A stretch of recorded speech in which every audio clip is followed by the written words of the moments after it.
The born again, the children of faith, rally around the banner of the cross, the ministry of reconciliation, where the lost souls and spiritually dead sons and daughters of Adam find their redemption, which is so wonderfully described in John 3:16, "For God so loved the world, that he gave his only begotten Son, that whosoever believeth in him should not perish, but have everlasting life."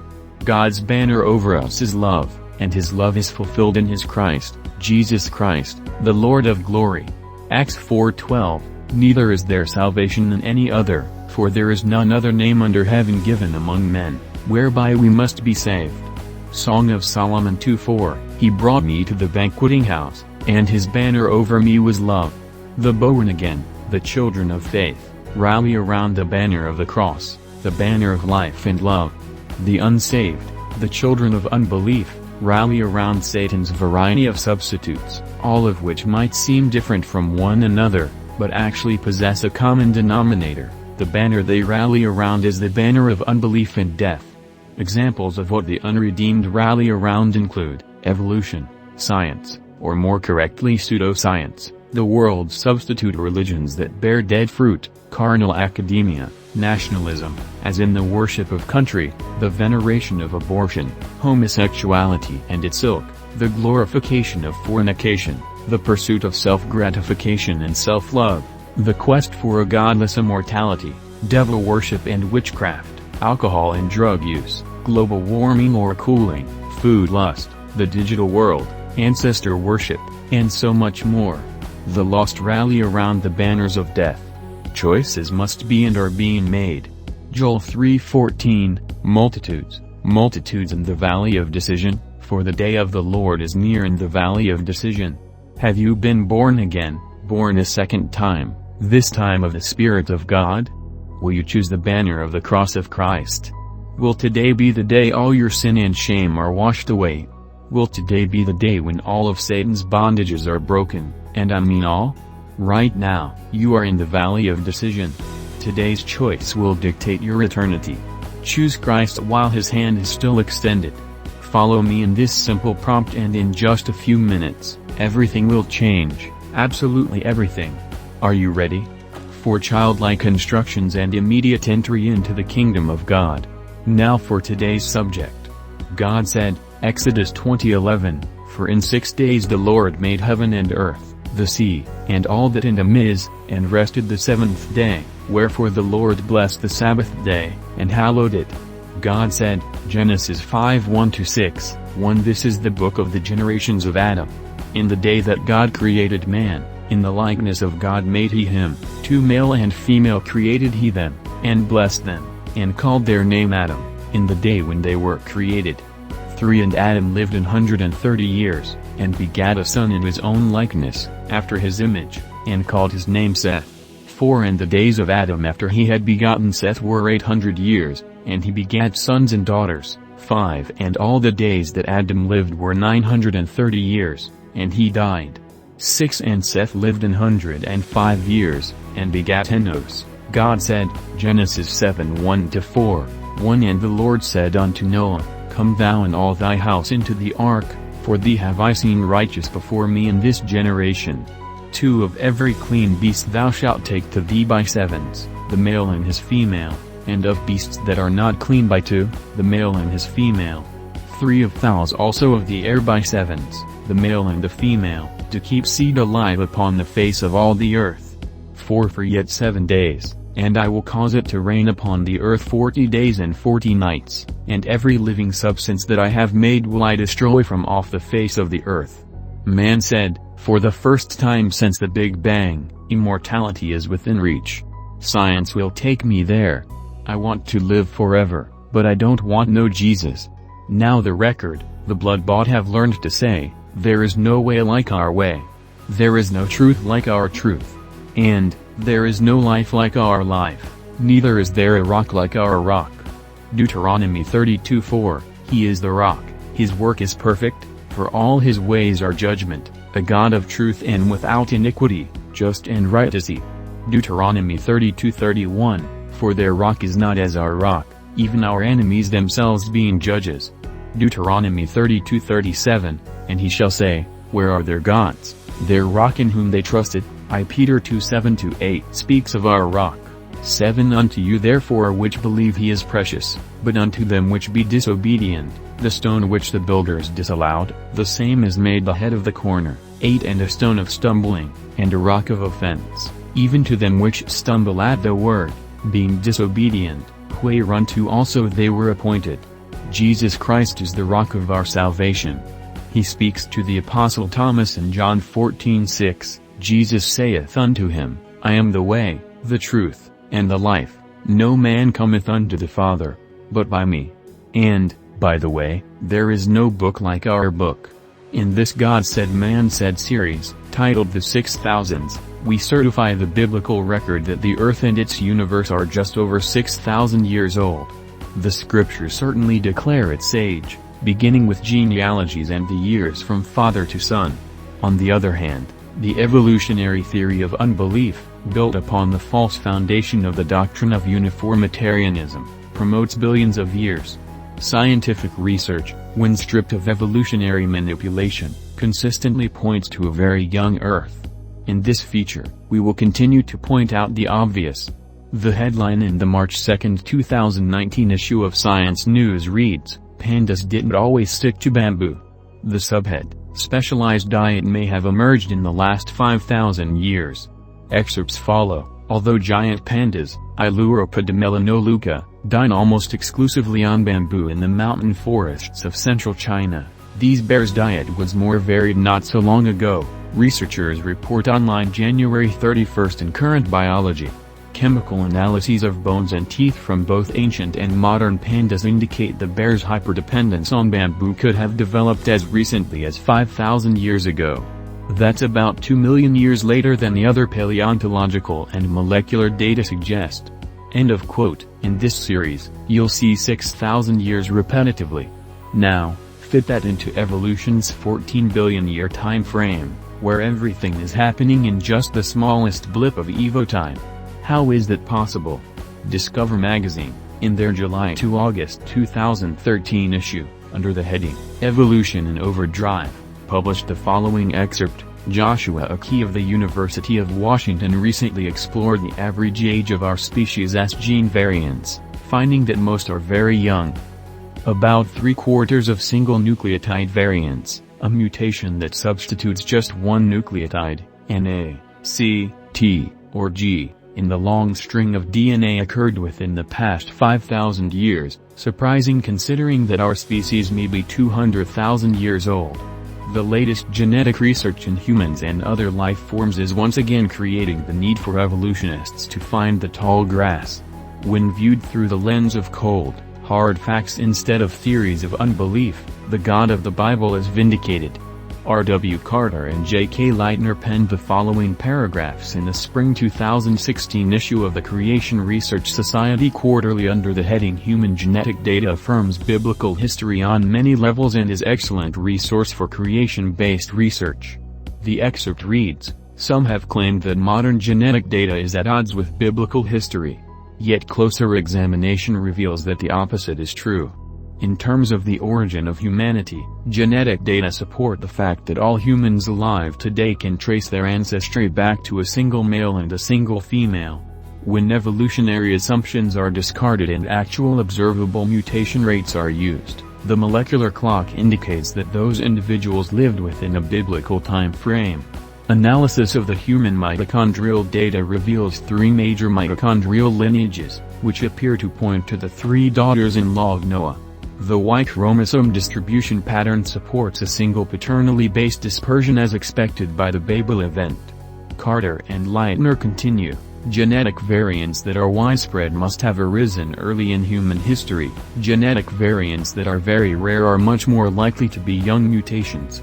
Interestingly, recent analyses by evolutionists have revealed that most protein-coding variants appear to be of very recent origin.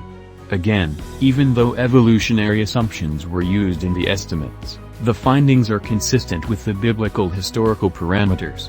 Interestingly, it was the evolutionists who uncovered genetic evidence of a single woman, mitochondrial Eve, and a single man, Y chromosomatum, founding the human race.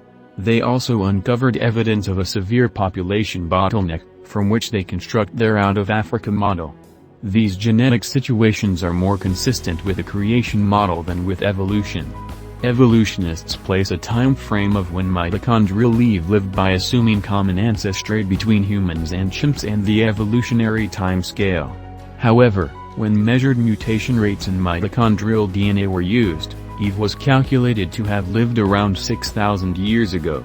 Of course, the evolutionists do not accept this time frame, so they have sought ways around the implications. More recent in-depth analysis of mitochondrial DNA has upheld this biblical time frame from humans and found the same pattern in other organisms as well. The human Y chromosome is remarkably similar among all humans and the mutation rate is so slow it is difficult to detect. This is consistent with the biblical account, where Noah would have passed his Y chromosome on to his 3 sons less than 5,000 years ago.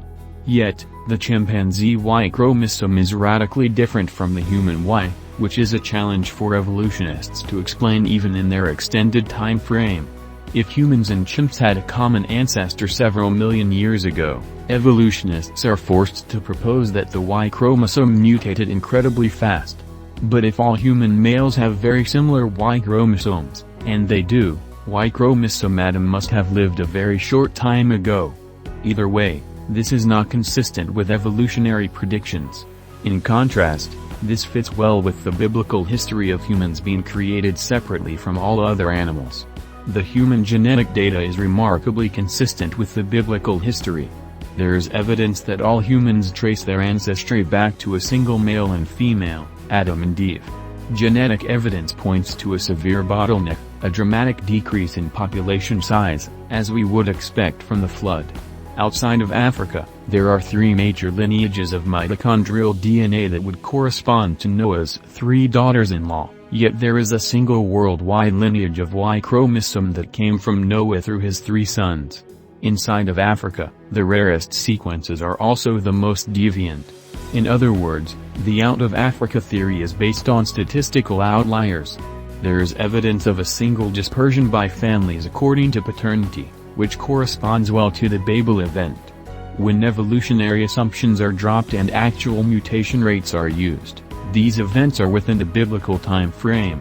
The research continues in the September 2018 issue of Acts and Facts, and the results again aren't good for the anti-God crowd.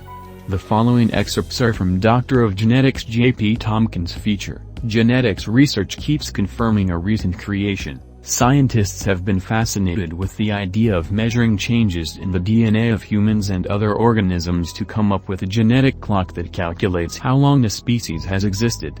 There are basically 2 ways to do this. One method is hypothetical and speculative, while the other is empirical. Interestingly, the empirical approach is yielding huge amounts of data that fits perfectly with the Genesis account of origins. The empirical method of developing a genetic clock simply involves measuring the amount of DNA variation in a single type of creature. In humans, this is done by measuring the DNA variation in large families from babies to great-grandparents. In lab animals like fruit flies, the process is applied over many generations. When these rates are extrapolated using pragmatic timelines like generational length or population demographics, the results are not only fairly accurate and practical, but highly unsupportive of evolution and its deep time assumptions. Both secular and creationist researchers have employed the empirical method of developing genetic clocks and have achieved similar outcomes, i.e., dates of creature origins well within the biblical time frame of 6,000 years. This research has involved the genetic analysis of humans, fruit flies, water fleas, and roundworms. A massive new genetic study by secular scientists analyzed the DNA of over 100,000 animal species using about 5 million DNA sequences. Researchers at the Rockefeller University and the University of Basel found that the amount of DNA variation among humans was about the same as that observed for each of the many animal species they studied. They also discovered that each kind of creature was genetically distinct, having clear genetic boundaries. When the researchers extrapolated this data into the timeframes of origins, they discovered that about 90% of all animal life was roughly the same, very recent age. a complete contradiction of evolutionary expectations. Mark Stokel, the other study author, remarked, "It is more likely that, at all times in evolution, the animals alive at that point arose relatively recently. According to evolution, animals have progressively arisen over 500 million years, not all at once in recent time. The only historical record we have of a recent sudden origin of the diversity of life with distinct genetic boundaries, reproducing after their kind, is in the opening chapters of the book of Genesis. The Bible's account is vindicated by science once again." The headline of the article published by www.nia.gov and recently brought to the attention of Kindleton by a servant of the Lord reads, "Life expectancy of the human race." Most of the feature follows. Today, we know the average person, if unimpacted by serious physical trauma and/or diseases, will live for about 90 years. The cause of death for such a person is usually listed as old age, i.e. senescence. In biological terms, such a death is the result of the gradual loss of genetic information, DNA, over time. Once the loss and corruption of a person's DNA reaches a critical mass, the person dies. Scientists are now asking a more strategic question: what is the life expectancy of the human race given the negative, cumulative impact of mutations, replication errors? This is a reasonable question because mutations, replications errors are accumulating in the human population as a whole, and are then being passed from one generation to the next. How many generations of humans can be produced before the collective human genome wears out? To answer this vital, strategic question, a team of geneticists has compared DNA sequences in succeeding generations of Icelanders. These geneticists found that children in Iceland have an average of 63.2 mutations, replication errors that are de novo. De novo means neither possessed nor transmitted by the biological parents. Mutation expert Alexei Kondrashov reviewed this Icelandic study and agreed with the findings of the authors. He also suggests that the accumulation of mutations, replication errors in the human population is causing an increase in genetic disorders such as color blindness and schizophrenia and autism. Kondrashov writes, "Plainly, human DNA sequence quality is relentlessly worsening. Based on the Icelandic study, if we assume the first generation of humanity had no or zero errors in their DNA, then, on average, the members of the second generation would have about 60 mutations, replication errors in their DNA. And, members of the 200th human generation, about 4,000 years later, would have an average of 12,000 mutations, replication errors in their DNA. Members of the human race now average about 18,000 mutations, replication errors in their DNA. It is estimated that when members of the human race reach an average of 21,000 mutations, replication errors in their DNA, the human race will be at critical mass and will no longer be able to procreate, reproduce at survival levels, and will quickly go extinct. Harmful mutations and replication errors are occurring at a rate of 3,000 per 1,000 years. When the number reaches 21,000, which the writer calls critical mass, life as we know it is over. Stem to stern, mankind will have existed for 7,000 years. If so, and if many evangelical Christians are reading the scriptures correctly, the return of Jesus Christ in the clouds to receive his church unto himself is very close, and shortly after follows the Battle of Armageddon. After Armageddon, Jesus Christ sets up his 1,000-year reign upon the earth. Shortly after that, the end of all time occurs. 6,000 plus 1,000 equals 7,000. Is science once again knocking at the door? The headline in the article published in the May 2008 issue of Acts and Facts reads, "Mitochondrial DNA and a Recent Human Origin." Excerpts from the article follows. A team of scientists that includes Dr. Daniel Criswell of ICR has recently completed a study of mitochondrial DNA and will be presenting its work at this summer's International Conference on Creationism. A mitochondrion is a cellular power plant that generates most of the chemical energy the cell needs to support its functions. Although most of a cell's DNA is contained in the nucleus, the mitochondrion has its own small DNA molecule, and this DNA is passed down from mother to child. The study has revealed an unexpected lack of diversity within worldwide human mitochondrial lineages, despite high mutation rates, and this supports the idea that humanity is only a few thousand years old. Microbiology's study of DNA continues to knock the pinnings out from under the theory of evolution. The following paragraphs are from the God Said Man Said feature, Mitochondrial DNA and a Young First Man and First a Woman. Chittock continues his dissertation and goes on to quote Anne Gibbons as she wrote in the January 2, 1998 issue of Science. The title of the Gibbons article is, Calibrating the Mitochondrial Clock. Chittock writes, what has been the result of further investigation since the 1988 and 1995 results were published? An interesting subsequent development has been calibration of the mitochondrial clock by using actually observed data rather than by using speculations from evolutionism. The result has shown that the clock ticks very much faster than expected.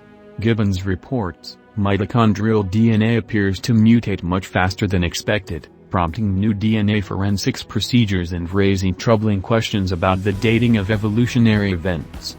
In 1991, Russians exhumed a Siberian grave containing 9 skeletons thought to be the remains of the last Russian Tsar, Nicholas II, and his family and retinue, who were shot by firing squad in 1918. But 2 bodies were missing, so no one could be absolutely certain of the remains. And DNA testing done in 1992, expected to settle the issue quickly, instead raised a new mystery. The mystery concerned the dates relating to the clock rate. It appears that mutations occur at a much more rapid rate than had been imagined. Although there seems to be considerable debate about the cause of the faster rate has been verified by independent investigations. Again, Gibbons says, regardless of the cause, evolutionists are most concerned about the effect of a faster mutation rate. For example, researchers have calculated that the mitochondria leave the woman whose DNA was ancestral to then and all living people, lived 100,000 to 200,000 years ago in Africa. Using the new clock, she would be a mere 6,000 years old.